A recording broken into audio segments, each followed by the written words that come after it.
नमस्कार, आप देख रहे हैं जवाब तो देना पड़ेगा और आपके साथ में विजेंद्र सोलंकी। सरकारी स्कूल और वो भी धूल धूल, या कहें कि सिस्टम ना जाने कहां इतना मशगूल कि बच्चों की जिंदगी और पढ़ाई की फिक्र करना वो भूल गया। छत कब गिर जाए कहां नहीं जाए, बच्चे गर्मी में कश खाकर कब पड़ जाएं ये भी कहा ना जाए।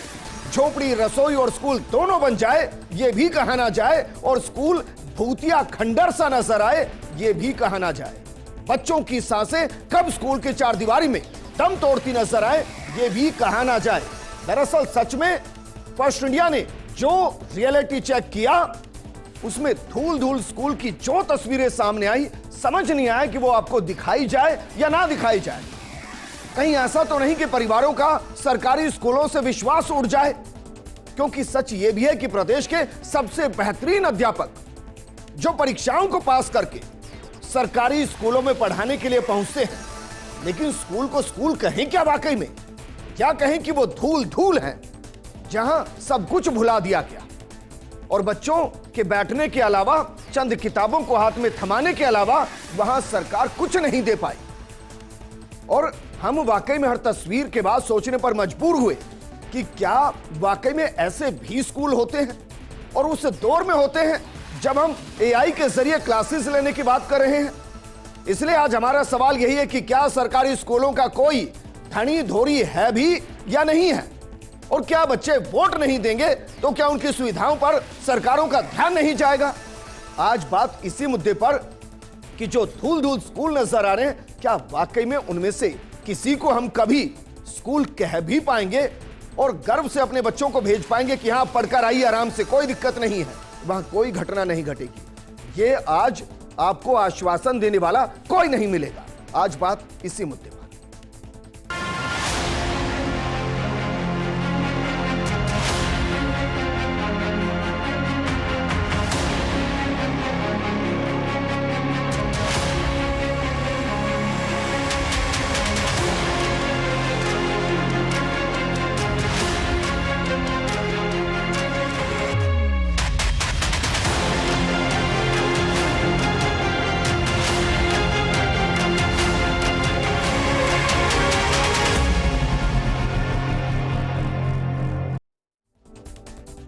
कहते हैं कि दिया तले अंधेरा, लेकिन यहां अंधेरा ही अंधेरा, और वो दिया रूपी स्कूल हमें दूर दूर तक दिखाई नहीं दिया जिसकी रोशनी में बच्चे पढ़ पाए। और क्या वाकई में हर बच्चा सरकारी स्कूल से निकला अगर सक्सेस हो गया, कुछ बन गया, तो वो यही कहेगा कि मैं छप्पर के अंदर पढ़कर आया हूं, मैं एक ऐसे स्कूल से पढ़कर आया हूं जहां दीवारों से सब कुछ नीचे गिरता था, लेकिन मैं देखिए वहां से कितना ऊपर तक उठकर आया हूं। क्या वाकई में इसलिए हम स्कूलों को नहीं सुधार रहे कि एक बच्चा सक्सेस हो जाए तो उसकी सक्सेस स्टोरी पर सब गर्व करे? शर्म आनी चाहिए। इन तस्वीरों को देखते वक्त सबको शर्म आनी चाहिए। और क्या वाकई में किसी को शर्म आ रही है? यह अपने आप में एक बड़ा सवाल। इस मुद्दे पर बात करने के लिए हमारे साथ मौजूद हैं राम कुमार वर्मा जी, पूर्व सांसद है बीजेपी से। हमारे साथ मौजूद हैं कांग्रेस के प्रवक्ता पौरुष भारद्वाज जी। हमारे साथ मौजूद हैं ममता शेखावत जी, शिक्षाविद हैं। प्रदेश प्रवक्ता संयुक्त अभिभावक संघ के अभिषेक जैन हमारे साथ हैं। इसके अलावा हमारी सहयोगी डिंपल शर्मा लगातार जुड़ी हैं, जो बाकायदा देखती हैं कि स्कूली व्यवस्था क्या रहती है और उसको लेकर रिपोर्ट करती हैं। हमारे साथ राजस्थान से हमारे रेजिडेंट एडिटर लक्ष्मण राघव बीकानेर से जुड़े हैं, रेजिडेंट एडिटर भंवर चारण कोटा से जुड़े हैं, और रेजिडेंट एडिटर जोधपुर राजीव गौड़ हमारे साथ जोधपुर से जुड़े हैं। शुरुआत करना चाहूंगा इस पूरी डिबेट की उनके साथ जो कहते हैं कि हमने व्यवस्थाओं को बहुत बदला है। राम कुमार वर्मा जी, आपको मैं तस्वीरें दिखाऊं या आपको पता होगा बखूबी सांसद रहे हैं साहेब आप, और आपने तो पूरा एक क्षेत्र देखा है, 8 विधानसभाएं देखी होंगी, उन 8 विधानसभाओं के सैकड़ों स्कूल देखे होंगे। कभी यह महसूस नहीं हुआ कि एक बार देख लिया जाए कि भाई जो वोट बैंक नहीं है उनको व्यवस्थाएं दे दी जाए?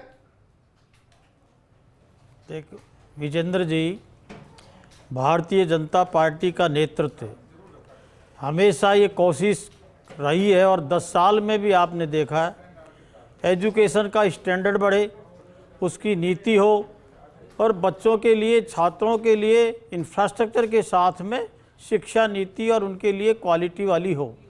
इसके लिए हमने प्रयास बहुत किए, और आपने कि 2013 से 18 तक जो सरकार राजस्थान में आई, राजस्थान की आपने पिक्चर दिखाई है, तो आपको मैं बताना चाहूँगा कि 2013 से 18 तक बहुत सारे स्कूल ऐसे थे जिनके अंदर टीचर नहीं थे, स्टूडेंट थे, स्टूडेंट नहीं थे तो टीचर लगा रखे थे, सामान्यीकरण का कहीं पैमाना नहीं था।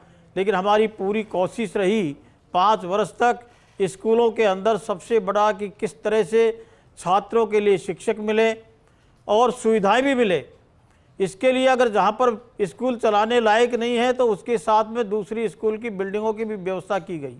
लेकिन मैं यही कहूँगा, दुर्भाग्यता अभी हमारी सरकार आई है और सरकार ने आने से पहले दुर्भाग्य है कि हमारी सरकार आई है? नहीं, ये दुर्भाग्य, मैं ये कह रहा हूँ कि दुर्भाग्य ये था कि पहले जो पिछली सरकार थी और हमारी अब सरकार आई है जी, उसको इस तरह से लीजिए आप। तो हमारी सरकार आई, जिस तरह से पिछले 5 वर्ष के अंदर जहाँ एक शिक्षा के स्तर को गिरा दिया गया था, शिक्षा की तरफ ध्यान नहीं दिया था, आपने अपना सर्वे अब किया है। सर मैं आपसे पूछता हूं, बताइए कौन सा बजट अलॉट किया है कि भाई चलिए मरम्मत कर देते हैं? बड़ी बातें हो रही हैं कि ऐसी सड़कें बना देंगे कि वो खुद को खुद ही रिपेयर कर लेगी। अरे सर, स्कूलों को रिपेयर कर दीजिए, बच्चे पढ़कर अपने आप स्कूलों के लिए मैं आपको यही बताना चाहता हूं कि राजस्थान हमारा जो ही पहला बजट ये जो आया, इसमें आपने देखा होगा रिकॉर्ड तोड़ बजट है। 73,400 समथिंग करोड़ रुपए हमने बजट सैंक्शन किया, पिछली सरकार ने नहीं किया। इसके साथ में अभी 24-25 के अंदर अंतरिम बजट जो पेश किया है उसके अंदर 73,400 लेखा अनुदान की बात कर रहे हैं। जो बजट अभी एक मतलब लेखा अनुदान की, वही आप जो सरकार को अपना खर्चा चलाने के लिए चाहिए होता है, उसकी बात कर रहे हैं। जरा बताइए कितना दिया है स्कूलों के रिपेयरिंग के लिए? मेरे पास तो कोई आंकड़ा है नहीं, आप बताइए। जीरो। अभी आपको ये बताऊं कि जो ही हुआ उसके बाद में सर बताइए ना कितना दिया है रिपेयरिंग के लिए? एक मिनट, धरातल पर यह है कि जिस तरह की इन्होंने व्यवस्था करी गई थी, भाई मेरे दर्शक और मेरे बच्चे मैं कह रहा हूं कि आपसे ये मैं आपको ये बताना चाहता हूं, कितना पैसा दिया है सर?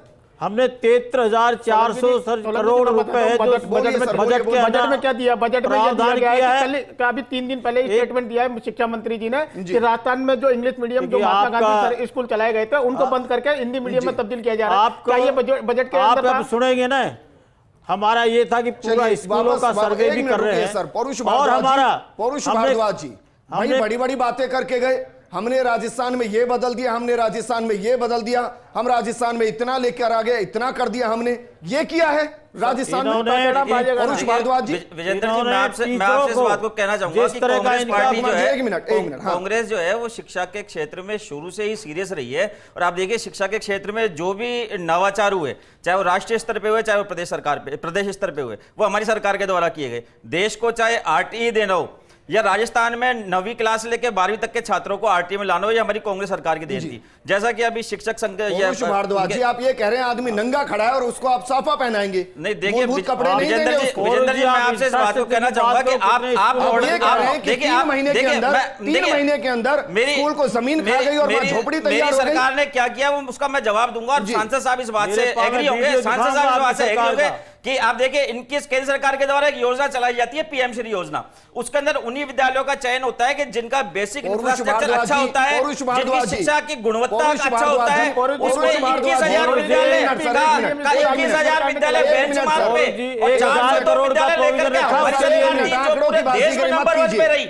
आप देखिए जी सर, आंकड़ों की बाजीगरी कम से कम इस प्रोग्राम में मत कीजिए। मैं ये कह रहा हूं आपसे कि जो स्कूल हैं जो झोपड़ी में चल रहे हैं, आप ये कह रहे हैं कि बीते 3 महीने में जमीन उनको खा गई, बड़े बड़े स्कूलों को जो आपने बनाए और वहां से झोपड़ी निकलकर बाहर आई। अब ये कह रहे हैं विजेंद्र जी, मैं इस बात को कहना चाहूंगा कि विकास चाहे शिक्षा के क्षेत्र में हो या और किसी क्षेत्र में, विकास एक सतत निरंतर चलने वाली प्रक्रिया। विकास कभी एक दिन में नहीं होता और आज के 100 साल बाद भी आप ऐसा नहीं कह पाएंगे कि हमारा विकास कंप्लीट हो चुका। विकास निरंतर चलने वाली प्रक्रिया। आजादी के बाद जिस स्थिति में देश हमारे को मिला, विजेंद्र जी आप इस बात का जवाब दे दीजिए। विजेंद्र जी आप इस बात का जवाब दीजिए कि यदि राजस्थान पीएम योजना में नंबर 1 आता है तो देश के अन्य राज्यों की क्या स्थिति आप देखिए। राजस्थान अन्य राज्यों के मुकाबले नंबर 1 है और पिछले 20 साल 6 महीने की बात करते हैं, भाजपा की सरकार 10 साल 6 महीने की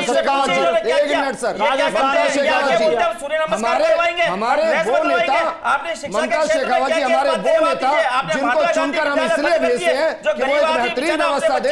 पौरुष भारद्वाज जी कह रहे हैं कि 100 साल बाद भी स्कूल तो वो चालू किए, गारंटी नहीं लेकिन दे टीचर पाएंगे तो देते हैं। इस तरीके से तस्वीर हम ना दिखा मैं पाए। विकास की बात कर रहा हूँ, विकास नए ममता आयाम शेखावत स्थापित जी। करेगा, नई बात रिक्वायरमेंट करो एजुकेशन में, आपने देखिए ना, इंफ्रास्ट्रक्चर में आप क्या इस किया? बात को रुकिए देखिए। सर, एक मिनट। सांसद साहब, आप इस ममता बात का शेखावत जवाब जी। दीजिए कि आपकी सरकार एक मिनट, अरे सर छोड़िए ना, किसकी सरकार है, आपकी भी रहेगा, उनकी भी रहेगी सरकारें, बच्चे झोपड़ी में पढ़ने को मजबूर है। राजस्थान नंबर 1 नहीं था, पूछिए आप अरे इनसे, नंबर इनकी 1 सरकार भ्रष्टाचार में का रहा, जवाब देंगे। एक मिनट ट्रांसफर में भ्रष्टाचार हुआ। सर, एक तो इस शिक्षक प्रोग्राम में, एक आप मिनट, वो राम कुमार जी, राम कुमार जी, क्या एक कर रहे हैं ये तो मिनट, बताइए ना। पौरुष जी, नहीं, एक हम तो- कर रहे हैं ना। एक मिनट सर प्लीज, एक तो आप इस चीज को समझ लीजिए सर, हम जिस मुद्दे पर डिबेट कर रहे हैं, आप दोनों अगर अलग अलग मुद्दों पर जाएंगे तो मैं आप दोनों से सवाल नहीं करूंगा, ये बच्चों के भविष्य का सवाल है सर, आप इसको इधर उधर नहीं घुमा सकते हैं। ममता शेखावत जी, क्या वाकई में हमें बिल्कुल गिलानी नहीं आती, बिल्कुल शर्म नहीं आती कि हमारे भविष्य ऐसे स्कूलों के अंदर पढ़ रहे हैं कि वो बच्चे सही सलामत घर आ जाए, इसकी गारंटी देने वाला कोई नहीं है।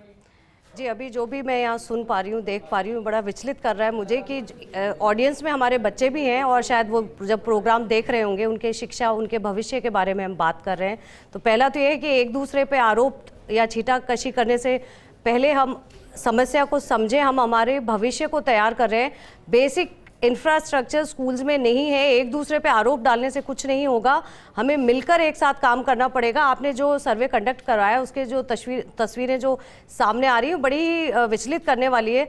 बच्चे की शिक्षा तो छोड़िए, आरटी के अनुरूप उन्हें उस चीज़ की गारंटी दी गई है, सुरक्षा वहाँ नहीं है, ना कोई सुविधा है। आप देखिए जर्जर अवस्था में मकान है या जो झोपड़े हैं जहाँ पर ये स्कूल चलाए जा रहे हैं, तो बच्चा वहाँ सुरक्षित नहीं है।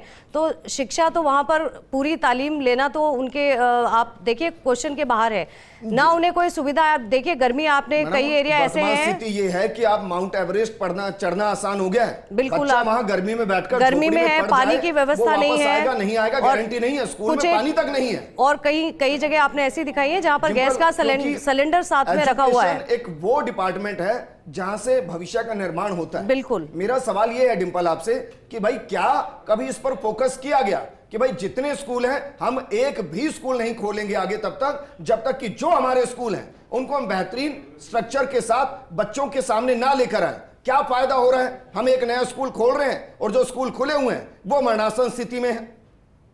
देखिए बिल्कुल विजेंद्र, पहले तो जो चीज़ें दोनों ही पार्टियों के नेता यहाँ पर खड़े हैं और जिस तरीके से स्कूलों की स्थिति अभी देखी जा रही है, अभिभावकों के पास आने वाले समय में कोई ऑप्शन नहीं बचा है, क्योंकि जो पैसे से या ये कह सकते हैं आर्थिक स्थिति से असमर्थ है, वो सरकारी स्कूलों की तरफ जाते हैं तो वहाँ पर बच्चे नहीं आ रहे, शिक्षक समय पर नहीं पहुँच रहे उनको पढ़ाने के लिए। दूसरी तरफ अगर वो प्राइवेट स्कूलों का रुख करते हैं तो वहाँ पर उनकी महंगी फीस, महंगी किताबें, महंगी स्कूलें और तरह तरह के जो चोंचले हैं वो उनसे करवाए जाते हैं पढ़ाई के नाम पर। और अभी हाल ही में जो शिक्षा मंत्री ने बयान दिया था, जो मदन दिलावर है, उन्होंने एक बयान दिया था, दोनों ही पार्टियों की मैं बात करूंगी, कि बच्चों की जो पहचान है वो यूनिफॉर्म से नहीं है, वो पढ़ाई से है। क्योंकि बच्चों के मन में यूनिफॉर्म को लेकर भेदभाव आता है, हीन भावना आती है अंदर की निजी स्कूलों के बच्चे अच्छी ड्रेस पहन रहे हैं, लेकिन जो सरकारी स्कूलों के बच्चे, उनकी स्कूलों की यूनिफॉर्म का स्तर थोड़ा सा नीचे है।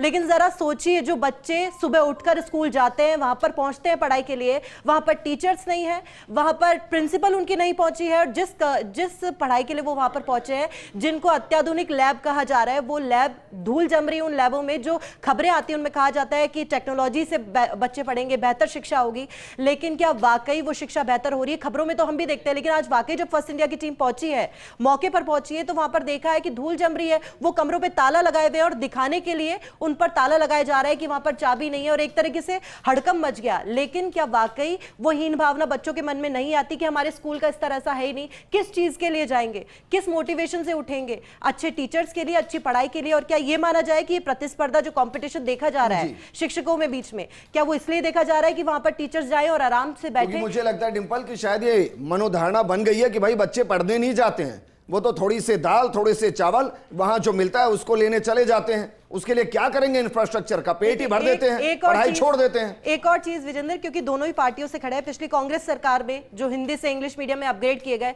उदाहरण के तौर पर कुछ स्कूल ऐसे थे जो पेश किए गए, जिनकी छवि अच्छी थी, वहां पर लगातार वीडियो भी सोशल मीडिया पर पोस्ट किए गए, लेकिन तक हुआ है उन स्कूलों में। राजधानी जयपुर में आज जब मैं सुबह निकली थी, फर्स्ट इंडिया हमारी जो टीम निकली थी उसको देखने के लिए, कि वाकई मेरे को लगा था मुश्किल होगा ऐसी स्कूलें, क्योंकि हम राजधानी में, जयपुर में, ग्रामीण क्षेत्रों में हो सकता है कि इक्की दुक्के स्कूलें हो जो ऐसी मिल जाए, लेकिन लेकिन जब राजधानी में नांगल जैसा बौरा की वो स्कूल थी, प्रधानाचार्य जो है वहां की 15 दिन से छुट्टी पर है, इसकी किसी चीज को कोई जानकारी नहीं है और वहां पर रजिस्टर पर साइन कराए जा रहे हैं कि प्रिंसिपल वहां पर है ही नहीं और उनकी गैर मौजूदगी में उनके हस्ताक्षर किए जा रहे हैं ताकि यह दिखाया जाए कि प्रिंसिपल की अटेंडेंस पूरी है। लेकिन बच्चे घूम रहे हैं, पेड़ों में पानी दे रहे हैं, उनसे पूछा जा रहा है कि उनके शिक्षक नहीं है तो टीचर आए नहीं है, जो टीचर आए हैं वो रिजल्ट बना रहे हैं और न जाने कौन सा रिजल्ट बन रहा था, क्योंकि मैंने ऐसा कोई नहीं देखा वास्तविकता की अगर मैं बात करूं तो।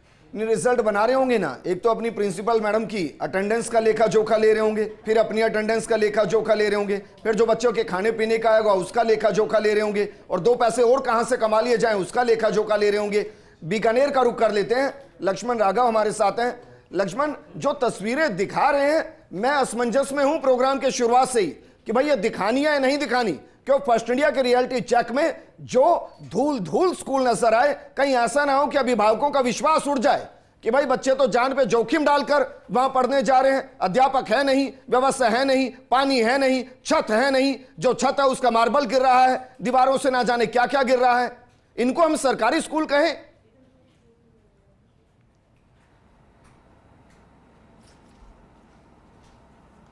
देखिए विजेंद्र, आप तो पढ़ते भी हैं, निदा फाजली का शेर याद आ गया, जितनी बुरी कही जाती है उतनी बुरी नहीं है दुनिया, बच्चों के स्कूल में शायद तुमसे मिली नहीं है दुनिया।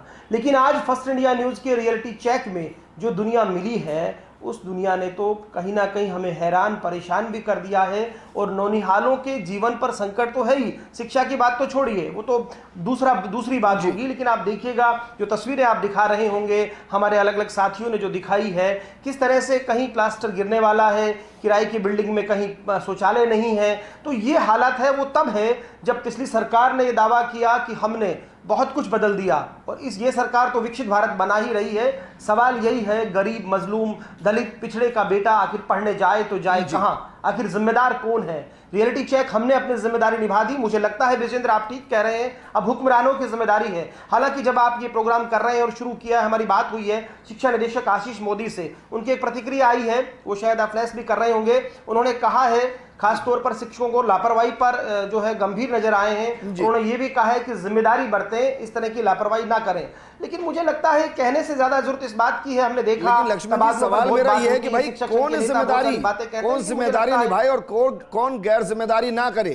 भाई स्कूल के अध्यापक तो प्लास्टर चढ़ाएंगे नहीं, वो तो दीवारें बनाएंगे नहीं, वो तो वहां पर व्यवस्थाएं देंगे नहीं, टेबल कुर्सी खरीद के देंगे नहीं, वो तो सैलरी ले रहे हैं और सैलरी ले रहे हैं पढ़ाने की। जो नहीं पढ़ा रहा उस पर कार्रवाई करें, बाकी सब तो सरकार और सिस्टम को करना है, या सब कुछ अध्यापक पर डाल दिया जाए? देखिए विजेंद्र, इसीलिए हमने हुक्मरान की बात कही। पहले जो हमने बात कही वो यही कही कि हुक्मरान इस बात को समझे। शिक्षकों की जिम्मेदारी तब आती है जब वो तस्वीरें आती हैं कि एक भी बच्चा नहीं और शिक्षक 7-8 होते हैं उसी स्कूल में। शिक्षकों की जिम्मेदारी तब आती है जब एक ही कक्षा में दूसरी, तीसरी, चौथी और 8वीं कक्षा विद्यार्थी पढ़ते मिलते हैं। तो यहाँ ये जिम्मेदारी वहां से शुरू होती है। मैं दोनों ही बातें कह रहा हूँ। पहली बात जो आपने कही उसी बात को हमने कहा है कि किस तरह से दावे किए गए कि बहुत स्कूल्स बनाई गई हैं, बहुत बिल्डिंग्स बनाई गई हैं। अच्छा होता जो पहले स्कूल्स थी उनको थोड़ा ठीक कर लेते, क्योंकि बच्चे विद्यार्थी तो वहां आ रहे थे। विकास की कोई गुरेज नहीं है, कीजिए आप। ठीक है लक्ष्मण, वापस मैं आपके पास आऊंगा। जोधपुर का रुख करते हैं, हमारे रेजिडेंट एडिटर वहां से जुड़े हुए हैं राजीव गौड़। लेकिन उससे पहले जैसलमेर की तस्वीर मैं आपको दिखाता हूं। जैसलमेर की तस्वीर को जरा देखिए, आपको एहसास होगा कि यह सरहदी जिला आज भी भारत का हिस्सा है नहीं। कहने में बहुत संशय हो रहा है, क्योंकि आप एक तरफ के स्कूल देखिए और फिर जैसलमेर के स्कूल देखिए। जैसलमेर का स्कूल जरा दिखाइए, किस तरीके से जैसलमेर के अंदर स्कूल में बच्चे पढ़ते हुए नजर आते हैं। यह तस्वीर जरा चलाइए जैसलमेर की, और बाड़मेर की तस्वीरें चलाइए। तस्वीरों को जरा देखिए किस तरीके से स्कूल चल रहे हैं, बेहद शर्मनाक है। आपको सब कुछ एक ही कमरे में नजर आएगा और इसको हम कहते हैं स्कूल, जहां हम सोचते हैं कि बच्चे पढ़े और ऊपर दरार ये बता रही है कि पूरा सिस्टम दरारों में भरा हुआ है, लेकिन दरारों को भर नहीं सक रहा है। पंखा जिस जगह पर लटका है उसके ऊपर दरार ही दरार है, और पंखा कब नीचे आएगा यह पंखा भी नहीं जानता, क्योंकि जिस अंदाज में पंखा गोल गोल घूम रहा है सिस्टम उसी तरीके से गोल गोल घूम रहा है। उसका कोई अंत दिखाई नहीं दे रहा है कि कैसे बच्चों को बेहतरीन व्यवस्था मिले।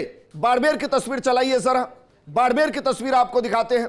ये देखिए, ये बाड़मेर का वो 5 स्टार तरीके का स्कूल है जिसमें नेचुरल एयर आ रही है, झोपड़ी में से छनते हुए एकदम नेचुरल एयर, प्राकृतिक हवा बच्चों को मिल रही है। और इससे ज्यादा व्यवस्था क्या होगी बच्चों के लिए, जरा देखिए। जमीन पर आराम से तसल्ली से बैठे हुए हैं, बगल में वहीं खाना पक रहा है, गरम गरम खाना मिलेगा, 2 शब्द सीखने को मिलेंगे। क्या हो सकती है इससे बेहतरीन व्यवस्था? आज के दौर में नहीं हो सकती। मुझे लगता है कि बाड़मेर के स्कूल को आदर्श स्कूल घोषित कर देना चाहिए और जितने मंत्री विधायक हैं सबके बच्चों को स्कूल में पढ़ाना चाहिए। वो प्रकृति के नजदीक पहुंचेंगे। राजीव गौड़ मेरे साथ जुड़े हुए हैं। राजीव भाई, इससे बेहतरीन स्कूल नहीं हो सकता। देखिए ना, प्रकृति की हवा है, बाहर धोरे हैं, अंदर स्कूल है, बगल में गरम गरम बनता खाना है। इससे बेहतरीन स्कूल और कहां मिलेगा राजस्थान में? अगर बुनियादी ढांचा शिक्षा का बेहतर नहीं होगा तो बहुत अच्छे राष्ट्र की कल्पना करना बहुत मुश्किल होगा। और ऐसे में जब हम बच्चों को आधुनिक पढ़ाना चाह रहे हैं, अंतर्राष्ट्रीय स्तर का बनाना चाह रहे हैं, और ऐसे में स्कूलों की जो आज की तस्वीर है बेहद शर्मनाक है, डराने वाली है। हमने बात सांसी बस्ती की आज सुबह की थी, जब हमने वहाँ औचक किया 292 से एक भी बच्ची वहाँ मौजूद नहीं थी। बाद में प्रतापनगर स्कूल से जिस तरीके से कुछ वीडियो आए, खबर का असर जब चला, रियलिटी चेक का असर देखा, तो वो भवन 35 साल से रिपेयर नहीं हुआ है। जब आप सोचिए कि शिक्षा विभाग को लिखते लिखते थे। इस वक्त जो जिला शिक्षा अधिकारी पुरुषोत्तम राजपुरोहित हमारे साथ हैं, जो माध्यमिक जिला और प्राथमिक और डाइट तीनों के अधिकारी। सर, ये जो स्कूल में एक भी बच्चा जब गए मौजूद नहीं था, भवन जर्जर है, टोटल कितने भवन जर्जर, सरकार क्या कर रही है, आप क्या कर रहे हैं? सर, जर्जर हमारे शिक्षा विभाग के द्वारा अभी 3 विद्यालयों को 23-24 में जर्जर घोषित किया है और डिसमेंटल करने की कार्य प्रक्रियाधीन है। और तकरीबन 60 विद्यालय ऐसे हैं जो भवनहीन हैं, जिसमें 11 विद्यालय किराए के भवन में संचालित है और 49 जो विद्यालय है वो मंदिर, मस्जिद या अन्य वैकल्पिक व्यवस्था जैसे सामुदायिक भवन इत्यादि में संचालित हो रहे हैं। और ये जो भवन है, ज़्यादातर जो नए विद्यालय खोले गए हैं वो है। तो आपको नहीं लगता कि अच्छा से प्रस्ताव बना करके आपके माध्यम से आपके शिक्षा सचिव को, शिक्षा मंत्री को भेजे जाए, जो जिससे कम से कम भवन तो बेहतर हो पढ़ने के लिए? सर, इसके लिए प्रस्ताव भेजे गए हैं, लेकिन जो ही जमीन का अलॉटमेंट हो जाएगा तो समसा जो है वो केंद्र सरकार के माध्यम से शीघ्र ही उनका निर्माण कार्य शुरू करेगी। लेकिन इससे पहले जो भवन, कितने स्कूल हैं और सालाना कितना पैसा आता है स्कूलों के लिए, उनकी व्यवस्थाओं को दुरुस्त करने के लिए?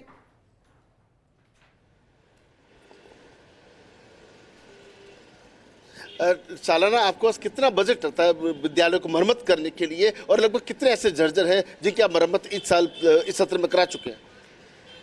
सर, ये जो है राजस्थान शिक्षा परिषद, हमारे यहाँ जो समसा कार्यालय है उनके द्वारा ये कार्य संपादित होता है। तो बजट भी आता है और स्कूलों में निर्माण कार्य भी प्रक्रियाधीन है और चलाए जाते हैं, लेकिन एक साथ नहीं होकर के जो प्राथमिकता के बजट के अनुसार इनको प्राथमिकता देते हुए जल्दी ही सभी। लगता है कि जितने स्कूल जर्जर हैं उतना बजट पर्याप्त होता है? जर्जर ज़्यादा है, बजट कम है। तो हमारी जो सरकार है वो बहुत संवेदनशील है, ये इस बात के लिए प्रयत्नशील है कि इन सभी भवनों का जी वापस मैं आपके पास आऊंगा, क्योंकि वो जो शब्द इस्तेमाल करें कि हमारी सरकार, वो बीती सरकार के लिए भी इस्तेमाल कर रहे होंगे, आज की सरकार के लिए भी इस्तेमाल कर रहे होंगे, और उनकी मजबूरी है, वो सच बता ही नहीं पाएंगे, क्योंकि सच बताया तो पता चला कि कहीं ऐसा ना हो कि एक स्कूल की मरम्मत के लिए 500 से 700 रुपए आ रहे हो, अब उनको ओढ़े या बिछाए कोई समझ ना पाए। कोटा का रुख करते हैं, भंवर हमारे सहयोगी जुड़े हुए हैं, लेकिन कोटा की तस्वीरें जरा दिखाइए साथ में कि कोटा के स्कूलों का हाल किस तरीके का है, क्योंकि कोटा में वाकई में कोटा है और यह कोटा किस तरीके से है देखिए जरा। बच्चा कबाड़ खाने में पढ़ रहा है, बच्चा स्कूल में पढ़ रहा है, समझ नहीं आ रहा, क्योंकि कुर्सी टेबल सब टूटे पड़े हैं, छत टूटी पड़ी है, दीवारें टूटी पड़ी हैं और व्यवस्था टूटी पड़ी है, या कहें कि स्कूल की कमर ही टूटी पड़ी है। और हम कह रहे हैं कि बच्चा रीढ़ की हड्डी से खड़ा होकर वो बेहतरीन इंसान बने, आगे चलकर डॉक्टर बने, इंजीनियर बने और ना जाने क्या क्या बने। और जो पानी की टंकी है वहां, उससे अगर एक बार कोई विधायक भी नहीं कहूंगा मैं, एक पार्षद भी पानी पी लेना, तो मुझे लग रहा है कि ये जो पानी का टैंक है इसकी दुर्दशा सुधर जाए। क्योंकि मैं यकीन से कह सकता हूं कि वहां के जो अध्यापक होंगे वो भी इस पानी को नहीं पीते होंगे जिस स्थिति के अंदर वो वाटर कूलर दिखाई दे रहा है। भंवर हमारे सहयोगी बने हुए हैं। भंवर, ये एक अलग ही भंवर जाल है जो स्कूलों के अंदर दिखाई दे रहा है। मुझे ऐसा लगता है कि सब टाइम पास करने आते हैं, बस बच्चे हैं बेचारे जो पढ़ने आते हैं, उनको जितना पढ़ा दिया जाता होगा पढ़ा दिया जाए, और यही सरकार का एहसान है कि देखो आपको पढ़ा रहे हैं, बाकी आपको चाहिए क्या फिर।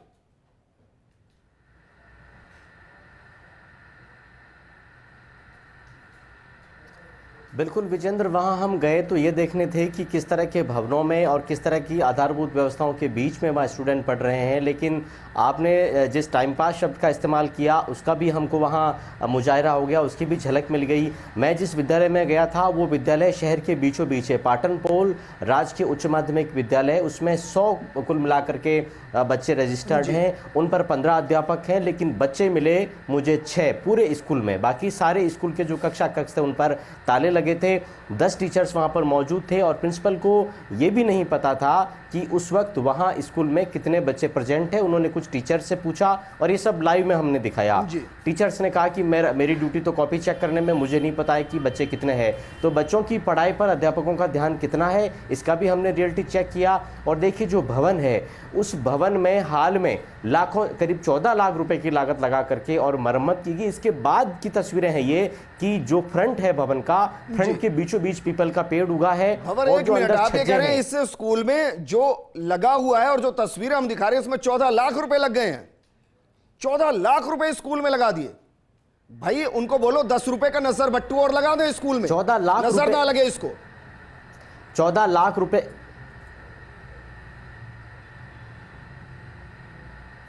बिल्कुल विजेंद्र, प्रिंसिपल ने ये लाइव दावा किया है कि मेरे ज्वाइन करने के बाद, जो उनका कहना था कि कुछ साल पहले उन्होंने यहाँ पर प्रिंसिपल ज्वाइन किया, इसके बाद 14 लाख रुपए से मरम्मत कराई है। और मरम्मत कराने के बाद की ये तस्वीरें हम आपको दिखा रहे हैं, जहां 6-7 बच्चे बैठे थे उसके ठीक ऊपर के कक्षा कक्ष का ये नजारा था। जब मैंने उनसे लाइव में ऐसा तो नहीं कि मरम्मत कहीं और करा दी हो, क्योंकि हर साल मरम्मत की जरूरत तो पड़ती है मकानों को।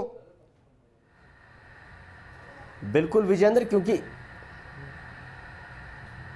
देखिए विजेंद्र, यही तो सिस्टम की हिपोक्रेसी है। असल में भ्रष्टाचार एक समस्या सिस्टम की है ही है, लेकिन साथ में देखिए शिक्षा के अधिकार को हमने अधिकार तो बना दिया, लेकिन कोई मैकेनिज्म नहीं बनाया कि किस तरह से गरीब का बच्चा, दलित का बच्चा, पिछड़े का बच्चा, गरीब आदमी का बच्चा आखिर उस अधिकार को हासिल कैसे करेगा। प्राइवेट स्कूल के टीचर की फीस कितनी है, सरकारी स्कूल के टीचर की फीस कितनी है, तो बहुत बड़ा अंतर मिलेगा। और एज में मिलेगा आपको सरकारी स्कूल का टीचर, लेकिन सरकारी स्कूल में आधारभूत सुविधाएं ही नहीं है। और नतीजा क्या होता है, मिडिल क्लास का आदमी, लोअर क्लास का आदमी सब कुछ झोंक करके और एक्सटोर्शन करीब करीब अपना करा करके और अपने बच्चों को प्राइवेट स्कूल में भेजने को मजबूर होता है। तो ये जो हमारा दोहरा रवैया, हिपोक्रेसी है, हम कागजों में ही चीजें करते हैं, जब रियलिटी चेक करते हैं तो चीजें किस तरह की निकल करके आती है ये हमने आपको दिखाया है। और एक छोटे से ब्रेक के लिए रुक रहे हैं, क्योंकि मुझे नहीं लगता इसमें 1,40,000 रुपए भी लगे होंगे। आप तो 14 लाख रुपए कह रहे हैं। 14 लाख में तो पूरा स्कूल चमचमाता हुआ, आदर्श बनता हुआ नजर आता। एक छोटे से ब्रेक के लिए रुक रहे हैं। अब सोच पा रहे हैं कि क्या चल रहा है। 14 लाख जिस स्कूल में लगे हैं उसमें 14 रुपए लगते दिखाई नहीं दे रहे।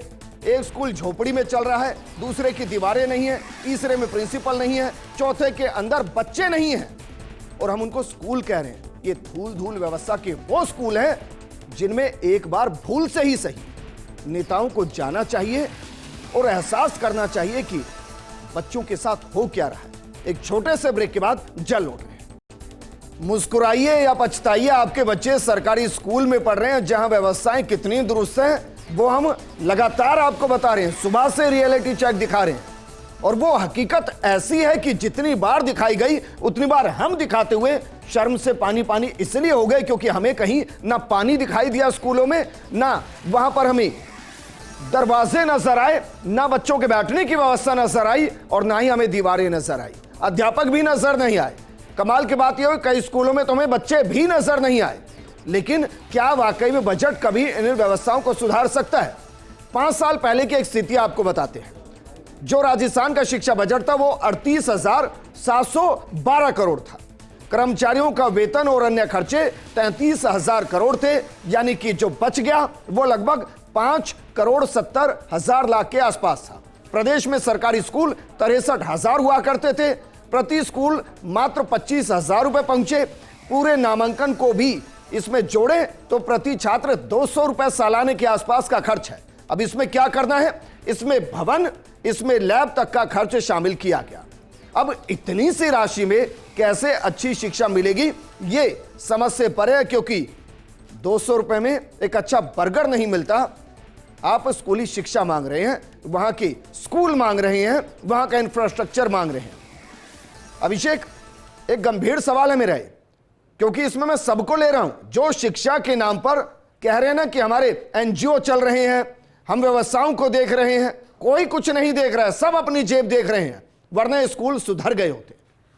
बिल्कुल सर, आज जिस प्रकार से विकास की अगर आप बात कर रहे हैं और जो आईना आपके चैनल ने पूरे देश की जनता को, प्रदेश की जनता को दिखाया, अभिभावकों को दिखाया, वाकई में ये सोचने और विचार करने वाली बात है। चाहे तो कांग्रेस की सरकार रही हो, चाहे वर्तमान में बीजेपी की सरकार रही हो, विकास के खाली सिर्फ ढिंडोरे पीटे गए, छातियां पीटी गई, लेकिन किंतु धरातल पर 1% भी काम नजर नहीं आया। आज अभिभावक और बच्चे दोनों पूरी तरह से प्रताड़ित है, चाहे तो स्कूलों को लेकर, चाहे तो सड़कों को लेकर, चाहे तो घर की स्थिति को लेकर, तीनों तरह से बच्चे पूरी तरह से प्रभावित है। शिक्षा तो दूर की बात, स्कूलों के अंदर आज ये स्थिति हो गई है कि जहाँ स्कूल बने हुए वहीं किचन चल रही है। किचन चलने के साथ साथ प्रेजेंट मतलब इस शुरुआती दौर में भी अभी मतलब ये सिस्टम डेवलप कर दिया गया है कि अभी से यहाँ बच्चों को पकौड़े बनाने की प्रैक्टिस दी जाने लगी है, जिससे आगे चल के ये नौकरी न मांग सके। तो अगर जब हम शिक्षा ही नहीं देंगे तो आगे नौकरी मांगेगा कौन? ना, ये तो आपने तंज कसा है, तंज नहीं कसा, आपने सियासी तंज कसा है। लेकिन मैं व्यवस्थाओं की बात कर रहा हूं आपसे अभिषेक, मैं व्यवस्थाओं की बात कर रहा हूं।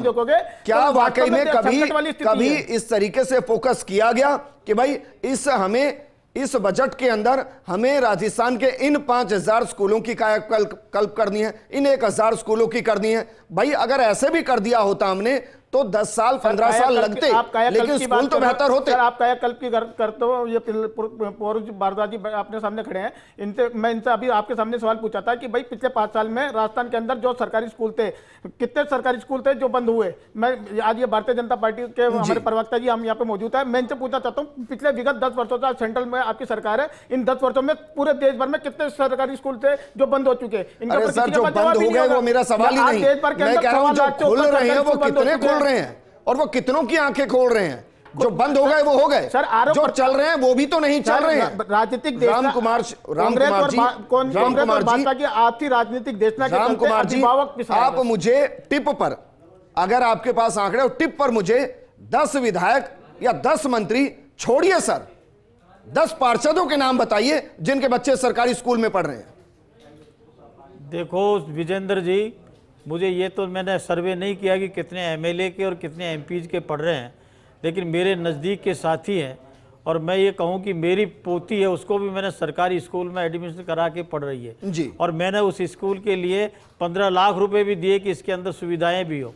ऐसे हमारे में भी पौरुष जी कह रहे थे, बहुत ही आपने जो आज पिक्चर दी है, इससे पहले और भी आई है, 8 महीने 9 महीने पहले ऐसे आई थी कि राजस्थान के अंदर स्कूलों की जो इंफ्रास्ट्रक्चर होना चाहिए वो नहीं है। और आज जो चिंता का विषय भी है, खुलकर कहिए ना, चिंता का इलेक्शन में जाने से पहले आई थी जब कांग्रेस की सरकार थी और हम अभी बदल नहीं पा रहे हैं, हमें टाइम चाहिए। खुलकर कहिए ना सर। विजेंद्र जी, मैं ये कह रहा हूँ कि 1 मिनट आप सुनो पौरुष जी, इसमें राजनीति नहीं कर रहा मैं, लेकिन वास्तविकता ये है कि हमने इन स्कूलों की स्थिति के लिए कहा था कि आप बजट दे रहे हैं, आप बड़ी बड़ी बातें कर रहे हैं, आप इंग्लिश स्कूल खोल रहे हैं, तो हमने यही पोजीशन आपके चैनल ने भी की है। मुझे तो कंक्लूजन चाहिए राम कुमार जी, मुझे तो बस इतना विजेंद्र जी, बच्चों का सवाल है, एक दूसरे को कोई नहीं टोकेगा। राम कुमार जी छोड़ दीजिए सर, बीती सरकार में क्या हुआ उसी पॉइंट पर आ रहा ना, अब आपकी सरकार है। मुझे तो बस ये बताइए कि जब अगले साल इस सेशन में मैं बात कर रहा हूंगा, राजस्थान के कितने सरकारी स्कूल ऐसे होंगे जिनका बेहतरीन तरीके से जीर्णोद्वार हो गया होगा? बढ़ा चढ़ाकर आंकड़ा मत बताइएगा सर। मैं विजेंद्र जी आपको चैनल के माध्यम से जिम्मेदारी के साथ मैं कहना चाहता हूं, जो आपकी पिक्चर भी आई है, जो पहले भी हमने जो इनको सामने पेश की थी, उन सब के लिए समीक्षा हो रही है, चिंतन हो रहा है और उनके धरातल के अंदर कार्य होगा और उसके ये कि जो भारतीय जनता पार्टी का नेतृत्व कहता है वो होता है। कर देंगे ये 100 स्कूलों का इंफ्रास्ट्रक्चर बेहतरीन कर देंगे। देखिए पूरी स्कूलों के अंदर जिस तरह आवश्यकता जहां जल्दी है उसकी जल्दी की जाएगी।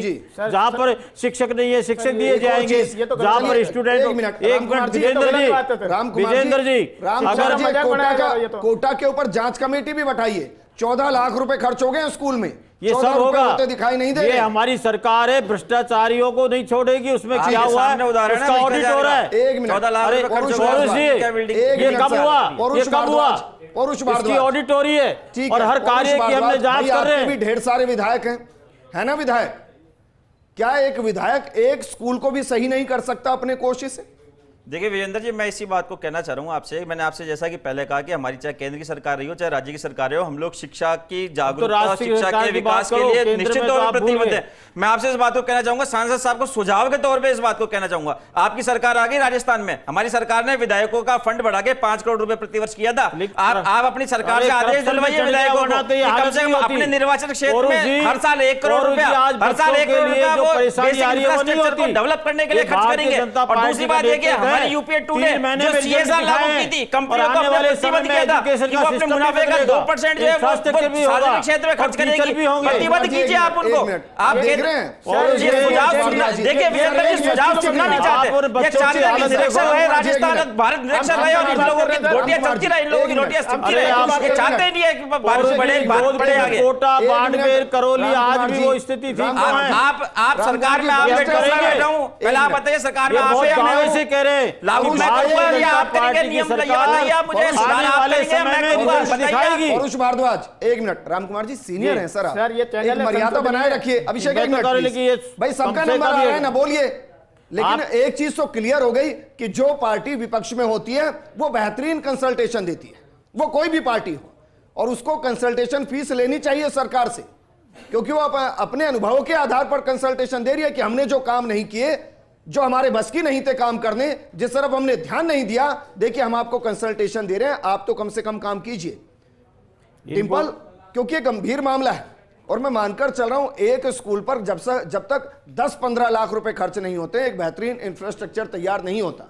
और मैं ये भी मानता हूं कि राजस्थान पर कर्जा इतना ज्यादा है कि एक बार में पूरे सिस्टम को दुरुस्त नहीं किया जा सकता। लेकिन कभी जब आप मिनिस्टर से बातचीत करते हैं, जब आप सचिवों से बातचीत करते हैं या फिर अंदर के अधिकारियों से बातचीत करते हैं, कोई एक मैकेनिज्म नजर आता है कि भाई हम चरणबद्ध तरीके से इस तरीके से स्कूलों की दिशा और दशा दोनों बेहतरीन करेंगे, कुछ नजर आता है?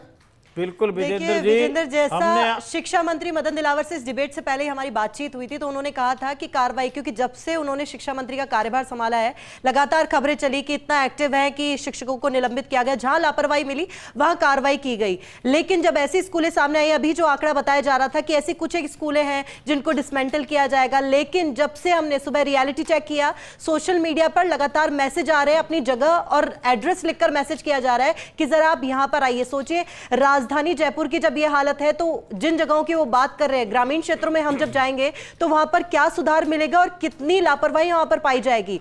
और बात कर रहे हैं दोनों ही पार्टियों ने, चाहे कांग्रेस हो, अगर पिछले 5 सालों में ज्यादा फंड दिया था, चाहे 5 करोड़ हो चाहे 10 करोड़ हो, अगर उतना फंड दिया था तो क्या 3-4 महीनों में वो कम हो गया, या अगर पिछले 5 सालों में वो फंड वाकई लगाया गया था तो क्या 3-4 महीनों में वो घट गया, या फिर उतनी दुर्दशा उनकी 3-4 महीनों में हुई है, या फिर ये कहें कि 3-4 महीने भी अगर सुधार के लिए किए जाते हैं, जब चुनाव होते हैं, वोट अपील की जाती है, तब गली मोहल्ले तक का भी एक दरवाजा नहीं छोड़ा जाता है जागरूकता के लिए। लेकिन जब स्कूलों की बात आती है, अभिभावक जाएंगे कहां? बच्चों में कॉमन साइकोलॉजी होती है, जब सुबह उठकर स्कूल जाएगा वहां पर क्या हो रहा है, कुछ नहीं हो रहा। जब बच्चे वहां पर पहुंच रहे, टीचर्स उनके नहीं है, कक्षाएं नहीं है, व्यवस्थित नहीं है, ना कोई लैब है ना कुछ है, और खबरें आ रही है बेहतर सुविधा हो रही है, बेहतर व्यवस्था की जा रही है। राजस्थान की बात की जाए तो कितनी वैकेंसीज अध्यापकों की, डिंपल, कितने पद खाली हैं? देखिए, और शिक्षकों की आपने बात करी, शिक्षकों की कमी के इसी मुद्दे पर मैं आती, क्योंकि अभी तक जितने बच्चे हैं, जिस स्कूल में मैं थी 800 बच्चों की स्ट्रेंथ पर आप मानिए कम से कम 10 बच्चे, और वो 800 बच्चे ना तो वो बच्चे आ पा रहे हैं ना ही वहां पर शिक्षक आ पा रहे हैं। और किस वजह से जो ये प्रतिस्पर्धा कंपटीशन देखा जाता है, क्या इसलिए देखा जाता है कि स्कूलों में जाए आराम किया जाए। और पुरानी बातें विजेंद्र, जब पुरानी कहानियां हम सुनते थे, आपके भी घर में हमारे भी घर में, कि सरकारी स्कूलों में पहले ऐसा होता था, हम जाते थे, हमसे एक काम करवाया जाता था। अब 2024 है, टेक्नोलॉजी एडवांस हो चुकी है, बजट आ रहे हैं लगातार, लेकिन वो बजट जा कहां रहा है? क्या जेबें भरी जा रही है, या फिर स्कूलों में क्योंकि वो फंड नहीं दिखाई दे रहा है, इमारतें गिर रही हैं, जर्जर भवन दिखाई दिया ना 14 लाख रुपए लगे, लेकिन दिखाई नहीं दिए, लगे कहां? वापस मैं आपके पास आऊंगा। लक्ष्मण राघव हमारे साथ जुड़े हुए हैं। लक्ष्मण, क्योंकि जहां आप बैठे हैं ना, यहां से पूरे राजस्थान की एजुकेशन चलती है, वो केंद्र बिंदु है। और केंद्र बिंदु के अगर ऐसे हाल है और दिया तले अंधेरा है, तो मान लीजिए घनघोर अंधेरा है राजस्थान में।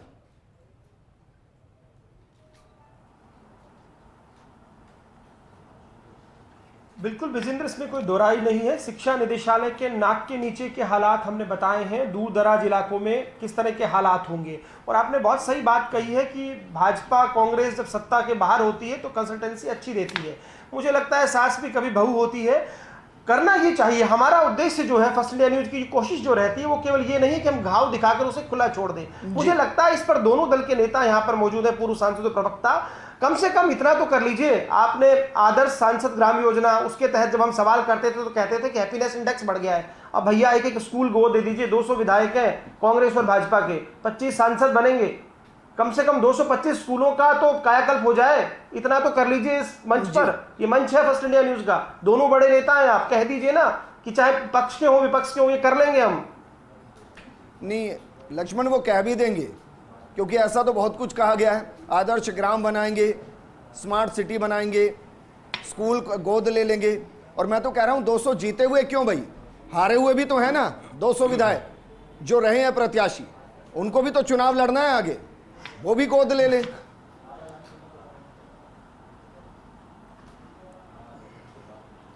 कुल मिलाकर बात है, चाहे तो अगर इच्छा शक्ति दिखाए, सबसे पहले जरूरी है राजनीतिक इच्छा शक्ति की, इसमें कतई दो राय नहीं है। संसाधनों की बात हो, दूसरी बात हो, बाद में शिक्षक आते हैं, बाद में छात्र। लक्ष्मण, क्या है कि स्कूल के अंदर जो बच्चे पढ़ते हैं ना, वो वोट बैंक नहीं है, इसलिए उनकी तरफ ध्यान भी नहीं है। राजीव गौड़ मेरे साथ बने हुए हैं। राजीव, जोधपुर में बड़ी बड़ी इमारतें बनी हैं, वहां हाईकोर्ट है, वहां एम्स है, वहां स्कूल अच्छे क्यों नहीं है?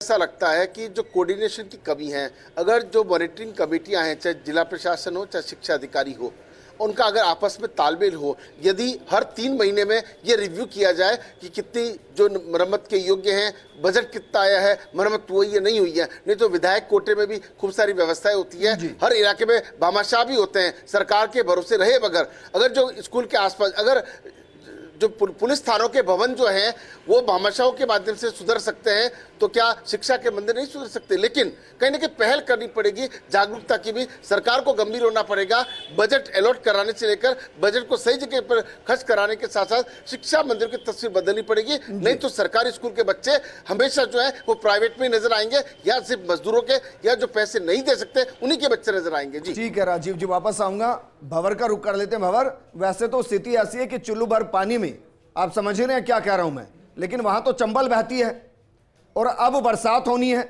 इनमें से कितने स्कूल टपकेंगे, बच्चे के बैठने की स्थिति में नहीं रहेंगे स्कूल। और जो बेहतरीन तस्वीर हमने दिखाई है एयर कंडीशनिंग, जहां हवा बहती है झोपड़ी के अंदर से, वहां तो ना जाने क्या ही हाल होगा।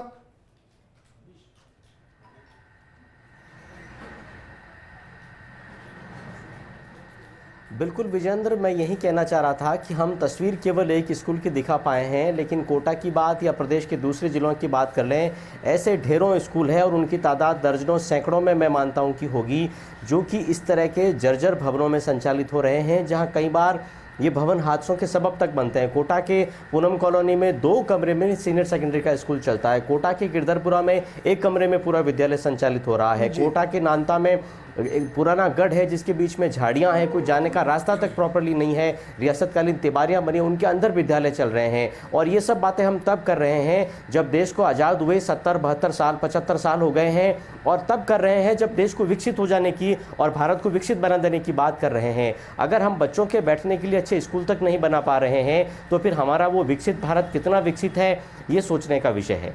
जी बिल्कुल, मुझे ऐसा लगता है भंवर ये जानबूझकर किया जा रहा है कि भाई बच्चे का फोकस फालतू चीजों पर ना जाए, वो सिर्फ किताबों तक ही फोकस रहे। ऐसा ना हो कि चमचमाती दीवारों की रोशनी उसकी आंखों पर पड़े और वो परेशान हो जाए, पढ़ ना पाए, या वहां और कोई व्यवस्था हो वो दिक्कत कर जाए। ममता जी, मुझे इसमें यही नजर आ रहा है कि भाई ये इसलिए किया गया है ताकि बच्चा परेशान ना हो, बच्चा किताब पर ही फोकस करे, बाकी चीजें क्यों देनी उसे। देखिए, बड़ी विडंबना का विषय है। आरटी के तहत विद्यालय खोल देने मात्र से सरकार की और समाज की जिम्मेदारी पूरी नहीं हो जाती है।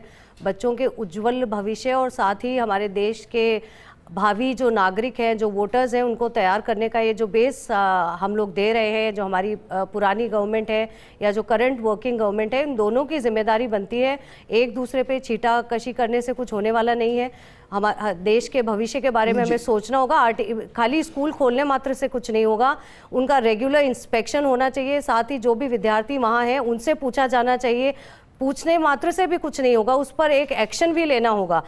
खाली हम अगर ये दे देते हैं कि इतने विद्यालय हमने खोले हैं, इतने बच्चे वहाँ पढ़ रहे हैं, इससे विकास नहीं होने वाला है। हमारी जिम्मेदारी होती है कि हम वहाँ समय समय पर जाएं, इंस्पेक्शन किया जाए। जैसा कि आज आपकी टीम, मेरी बहुत कॉन्ग्रेचुलेशंस है उनको कि उन्होंने अचानक जाकर और जो कच्चा चिट्ठा है वो खोला है, ना ही समाज बल्कि सबके सामने इसे पेश किया। तो ये एक बहुत अच्छी इस तरह के स्टिंग ऑपरेशन या रियलिटी चेक जो है वो कंटिन्यू इसलिए किया क्योंकि हर कोई जानता है, बिल्कुल, एक अभिभावक जो अपने बच्चे की उंगली पकड़कर उस स्कूल में छोड़ के आ रहा है ना, जिसकी स्थिति जर्जर है, उसको पता है स्थिति क्या है, लेकिन बस हमने उसके दर्द को एक मंच दिया है ताकि सरकार सोचे, मंत्री जी सोचे। और मंत्री जी से हमने बातचीत भी की। फर्स्ट इंडिया ने जब सुबह रियलिटी चेक किए, उसके बाद मंत्री मदन दिलावर से बातचीत हुई, उन्होंने फर्स्ट इंडिया को क्या आश्वासन दिया है यह भी हम आपको सुनाते हैं, जरा सुनिए। मदन जी, बहुत स्वागत है आपका फर्स्ट इंडिया न्यूज में। फर्स्ट इंडिया न्यूज रियलिटी चेक कर रहा है पूरे प्रदेश के सरकारी स्कूलों का, आंगनबाड़ी से लेकर सेकेंडरी स्कूल तक का। लेकिन सर, अफसोस के साथ कहना पड़ रहा है, हमें शर्म महसूस हो रही है, व्यवस्थाएं जो है जर्जर हो गई है, सरकारी ढांचा कभी भी टूट सकता है। ये सच है, कुछ विद्यालय हमारे ठीक नहीं है जी, और जो हमारे पहले सरकार थी कांग्रेस की, उन्होंने ध्यान नहीं दिया, और हम लगातार ऐसी सूची बना रहे हैं कौन कौन विद्यालय में क्या क्या कर रहे हैं, क्या क्या क्या है, कहाँ छत्ता पकड़े, कहाँ टूट रहा है। चरणबद्ध तरीके से हम सबको ठीक करने का प्रयास करेंगे। अभी भी हमें संस्था से कुछ काफी पैसा दिया है तो ताकि उसकी मरम्मत होगी। अभी भी चूंकि पैसा सेंक्शन हुआ है तो उसकी मरम्मत होने की पूरी संभावना है। सारे विद्यालय तो हम एक साथ नहीं कर पाएंगे, लेकिन हम चरणबद्ध तरीके से सभी विद्यालयों को ठीक करने का हमारा प्रयास रहेगा। तो मदन दिलावर जी को आप सुन रहे थे, अंत में बस इतना कहेंगे कि कोई दिल से मान लेना कि हाँ कमियां हैं, और दिल से मानते हुए कि कमियां हैं और बता दे कि किस तरीके से सुधार करेंगे, तो भरोसा करने के अलावा कुछ बचता नहीं है। हम शिक्षा मंत्री पर भरोसा कर रहे हैं कि हाँ वो चरणबद्ध तरीके से व्यवस्थाओं को दुरुस्त करेंगे, और 5 साल बाद जब सरकार चुनाव में होगी तो बताएगी कि देखिए इतने स्कूलों को हमने सही किया है और शिक्षा के स्तर को इतना व्यवस्थित किया है। तमाम सहयोगी हमारे जुड़े, मेहमान हमारे जुड़े, सभी का बहुत बहुत शुक्रिया, क्योंकि जो धूल धूल स्कूल है ना, उसमें भूल बहुत सौ से हुई, लेकिन उस भूल को सुधारने का वक्त है। नमस्कार।